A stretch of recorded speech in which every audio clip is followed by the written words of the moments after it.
Bermula dari cita-cita untuk mewujudkan impian dan harapan. Sebuah perjalanan hidup dimulai. Dengan semangat kerja keras, kecerdasan, pengorbanan, serta doa. Semua saya dapatkan di sini. Pendidikan dan pengalaman baru dalam hidup saya. Tentang menjalani sebuah proses. Idealisme dan berjiwa wirausaha. Menjadi generasi milenial yang tetap rendah hati. Mengenal arti sebuah persahabatan.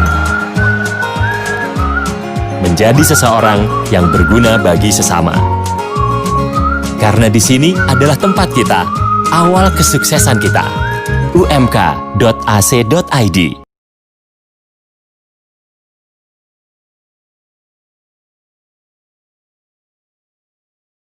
Assalamualaikum warahmatullahi wabarakatuh. Perkenalkan, nama saya Arneta Putri Daulia. Saya mahasiswa dari Universitas Muria Kudus, Program Studi Ilmu Hukum, dengan NIM 2020-20-033. Di sini saya akan menjelaskan mengenai materi hukum tata negara. Yang pertama yaitu pengertian hukum tata negara secara umum. Hukum tata negara dapat diartikan sebagai salah satu cabang hukum yang mengatur mengenai norma dan prinsip hukum yang tertulis dalam praktek kenegaraan. Hukum tata negara mengatur hal-hal terkait kenegaraan seperti bentuk-bentuk dan susunan negara, tugas-tugas negara, perlengkapan negara, dan hubungan alat perlengkapan negara. Dan di sini ada pengertian hukum tata negara menurut para ahli. Yang pertama yaitu Van der Pot. Peraturan-peraturan yang menentukan badan-badan yang diperlukan serta wewenang masing-masing, hubungannya satu dengan yang lain, dan hubungan dengan individu yang lain. Yang kedua, ada menurut Van Vollenhoven. Hukum tata negara adalah hukum yang mengatur semua masyarakat hukum atasan dan masyarakat hukum bawahan menurut tingkatannya, dan masing-masing masyarakat hukum itu menentukan wilayah lingkungannya, rakyatnya, dan menentukan badan-badan serta fungsinya masing-masing yang berkuasa dalam masyarakat hukum itu, serta menentukan susunan dan wewenang dari badan-badan tersebut. Yang ketiga, ada menurut Kusumadi Pujosewojo.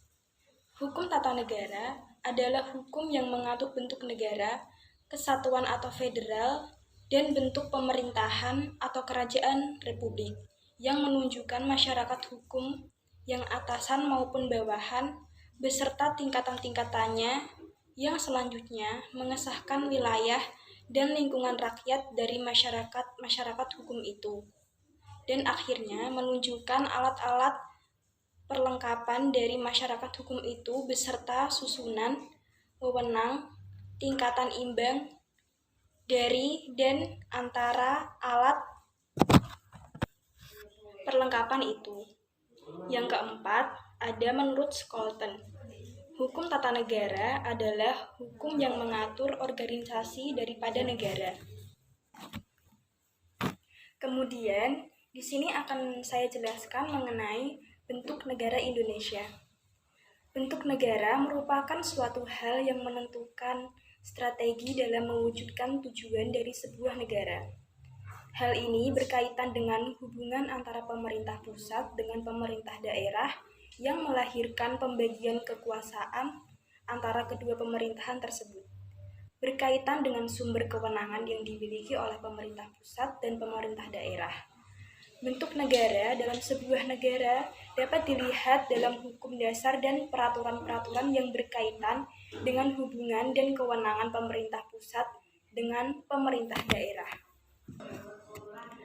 Pada pasal 1 ayat 1 Undang-Undang Republik Indonesia tahun 1945, negara Indonesia ialah negara kesatuan yang berbentuk republik. Indonesia disebut juga dengan Republik Indonesia atau Negara Kesatuan Indonesia. Republik Indonesia adalah negara di Asia Tenggara yang dilintasi garis khatulistiwa dan berada di antara daratan benua Asia dan Australia, serta antara Samudra Pasifik dan Hindia. Selanjutnya, saya akan menjelaskan mengenai bentuk pemerintahan Indonesia. Setiap negara memiliki bentuk pemerintahan masing-masing. Bentuk pemerintahan adalah rangkaian institusi politik yang dipakai untuk mengorganisasikan suatu negara untuk menegakkan kekuasaan atas suatu komunitas politik. Bentuk pemerintahan di dunia ini secara umum diklasifikasikan menjadi bentuk pemerintahan klasik dan bentuk pemerintahan modern. Bentuk pemerintahan negara Indonesia adalah republik konstitusional. Dalam sistem republik konstitusional, presiden memegang kekuasaan kepada negara dan kepada pemerintahan. Namun, kekuasaan presiden dibatasi oleh konstitusi. Di samping itu, pengawasan yang efektif dilakukan oleh parlemen. Dan di sini saya akan menjelaskan mengenai sistem pemerintahan Indonesia. Sistem pemerintahan negara Indonesia adalah sistem presidensial. Bentuk pemerintahan yang mandat kekuasaannya berasal dari rakyat melalui mekanisme pemilihan umum dan biasanya dipimpin oleh presiden. Presiden adalah kepala negara sekaligus kepala pemerintahan. Presiden dan wakil presiden dipilih secara langsung oleh rakyat melalui pemilihan umum. Presiden dalam menjalankan pemerintahan dibantu oleh menteri-menteri. Presiden berhak mengangkat dan memberhentikan para menteri.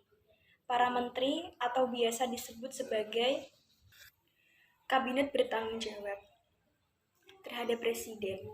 Presiden dalam menjalankan pemerintahannya diawasi oleh parlemen. Yang terakhir, saya akan menjelaskan mengenai organisasi kekuasaan negara. Logeman menyatakan bahwa negara adalah organisasi kekuasaan yang bertujuan mengatur masyarakatnya dengan kekuasaannya itu. Negara sebagai organisasi kekuasaan pada hakikatnya merupakan suatu tata kerjasama untuk membuat suatu kelompok manusia berbuat atau bersikap sesuai dengan kehendak negara itu. Pada hakikatnya, negara disebut sebagai organisasi kekuasaan karena dilihat dari sifat-sifat negara tersebut. Dikatakan sebagai organisasi kekuasaan karena setiap negara terorganisasi dari di dalamnya pasti ada kekuasaan. Kekuasaan di suatu negara terbagi 3, yang sering disebut dengan istilah trias politika. Trias politika terdiri dari kekuasaan legislatif, yaitu kekuasaan untuk membuat undang-undang. Kekuasaan eksekutif, yaitu kekuasaan untuk menjalankan pemerintahan, dan kekuasaan yudikatif, yaitu kekuasaan kehakiman. Sekian materi yang dapat saya sampaikan, kurang lebihnya saya mohon maaf. Wassalamualaikum warahmatullahi wabarakatuh.